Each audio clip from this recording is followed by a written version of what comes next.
Simple interest, அதாவது தனி வட்டியில இந்த மாடல் சம் கேட்டாங்களா, வித்தின் 5 செகண்ட்ஸ்ல எப்படி குயிக்கா சால்வ் பண்ணலாம்னு பார்க்கலாம். ஒரு குறிப்பிட்ட தொகையானது 8% வட்டி வீதத்தில் 5 ஆண்டுகளில் ரூ 10,080 கிடைக்கிறது எனில் அசலை காண்கன்னு கேட்கிறாங்க. சோ இந்த மாடல்ல சம் கேட்டாங்களா, ஃபர்ஸ்ட் இங்க வட்டி மட்டும் பாருங்க 8% பெருக்கல் எத்தனை வருஷம் பாருங்க 5 வருஷம், 5 × 8 40%. சோ இங்க அசல் அப்படிங்கிறது எப்பவுமே 100%. சோ இங்க கிடைக்கக்கூடிய தொகை பார்த்தோம்னா அசல் பிளஸ் வட்டி ரெண்டும் சேர்ந்தது. அசல் 100%, இங்க வட்டி பார்த்தோம்னா 40%. அப்ப 140க்கு தான் இந்த 10,080.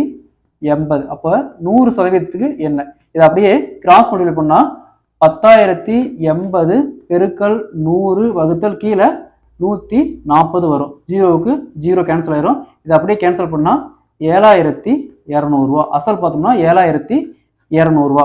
ஸோ நம்ம ஃபார்முலா சப்ஸ்டிட்யூட் பண்ணுங்க, இதே ஆன்சர் தான் வரும். சரிங்களா? அடுத்தது இங்க பாருங்க, ஒரு குறிப்பிட்ட தொகையானது 10% வட்டி வீதம் 5 ஆண்டுகளில் ரூ 10,050 கிடைக்கிறது எனில் அசலை காண்கன்னு கேட்கறாங்க. இந்த சம் டிஎன்பிஎஸ்சி எக்ஸாம்ல 2022, 23ல 2 டைம் பக்கமா கேட்டிருக்காங்க. இந்த சம்ம சால்வ் பண்ணி இதுக்கு ஆன்சரை கமெண்ட்ல போடுங்க.